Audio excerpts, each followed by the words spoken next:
Hello everyone, my name is Caroline. I'm going to be taking you through the Openvas hacking tool. So this one is installed and it's run on Kali Linux. As you can see, this is I've installed Kali Linux on a virtual machine on the same laptop that I use. So for you to open a new terminal to use, you go here, you have your terminal there. So in my case, I've got some terminals that I already have where I have run my installation.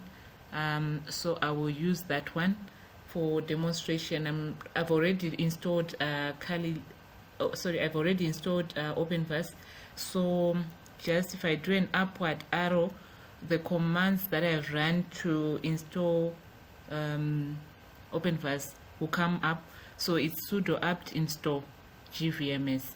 This one is for the 2021 versions. Previous versions will use sudo apt install Openvas. Sorry. Okay. So the next step from there is to then do the setup. That's the command there that I've just done in upward arrow. Sudo gvm setup.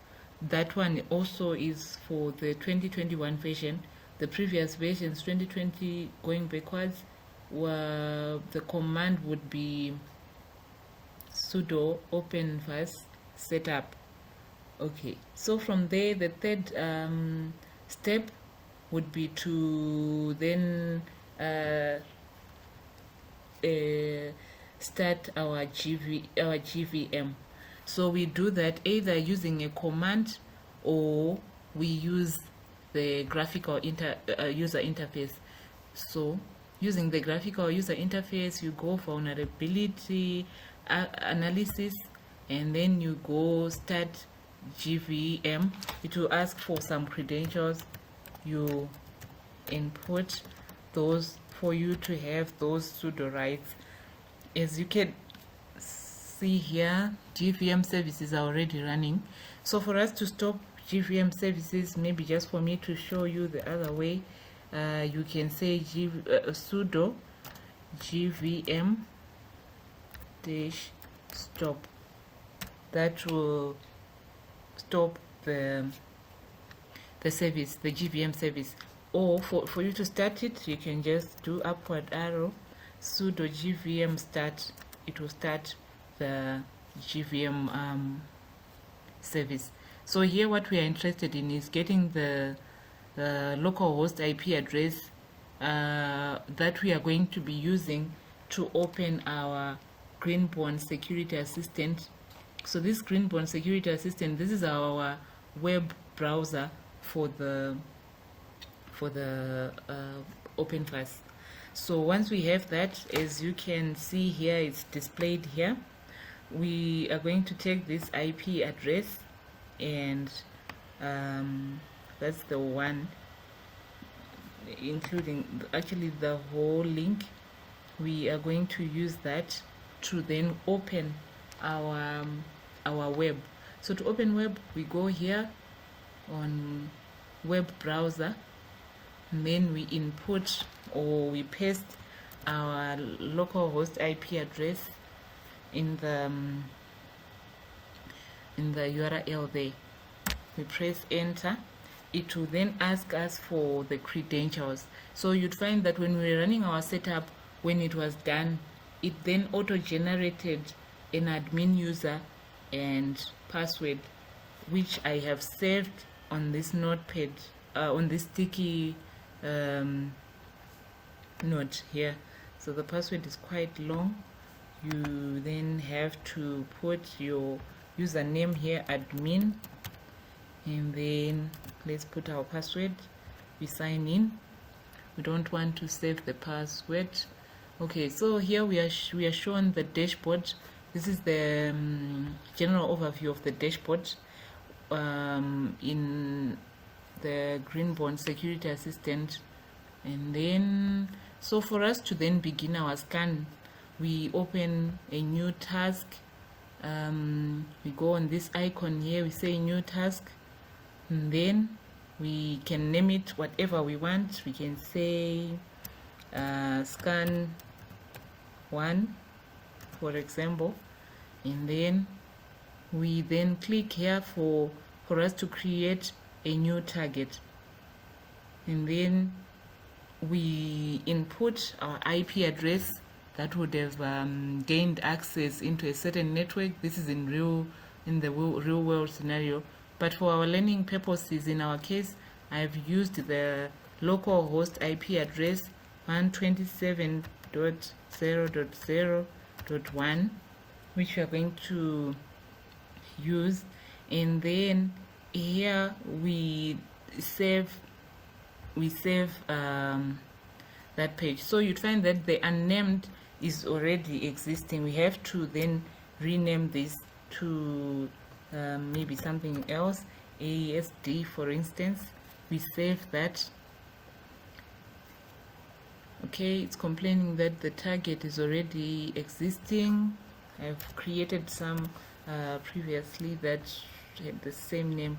So when you save like that, you can then name again here your scan. Maybe let's say scan 3, and then the target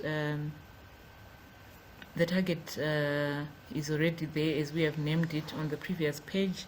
Then from there, the scanner is by default, we leave it like that, the Openvas default. We move on to the scan config, where I have selected the full and fast, but we've got several options there: host discovery, system discovery, which takes a bit longer than the full and fast. Then we save our scan configurations. So you see here on status, it's displaying new, which means it's the new status, the new scan that we have just created. So for us to start that scan, we have to click on start. It will start scanning the target machine, and then the status here will be requested. It's going to move in onto the queue, and then it will then start the progress bar. So while it's doing that, I'll take you through the reports. So as you can see here, before we go to the reports, it's already running, showing a 0% progress bar. Let's move on to the reports. So you go on to your scans again, so on the reports, I'm going to show you using the already run, the ones that I had already run earlier before this demonstration. So you go on scans tab, you go on reports, it will show you the reports that we have here. So as you can see, the one that the scan 3 that we've just ran, it's still progressing. I'm going to open the unnamed, the one that was already there. This is where we can see some details on the report. The 70% there that is being showed on the quality of our scan. And then go back. If we go back there on the scans, we show the results. As you can see, it's also shown visually there, and we can also show the vulnerabilities. That is all shown there. We can move on to show on the configuration bar. We have the ports that are listed there. We've got the scan configs. They are also shown there. Like in our case, we have run using the fast and the full and fast, so we can see the NVTs there that are optimized on that screen. We go back to the configuration, where we can view the different report formats, and we can even extract these. We've got different formats there, as you can see: CSV, PDF, TXT, XML. So going back to our dashboard and to our tasks that we to the tasks that we have run, I just need to show you the progress that is being made here on the scan that we have just started. Maybe for the sake of our time, we won't wait for it to finish, But as we have demonstrated here using the already ran scans, this is all about the Openvas hacking tool. Thank you for listening.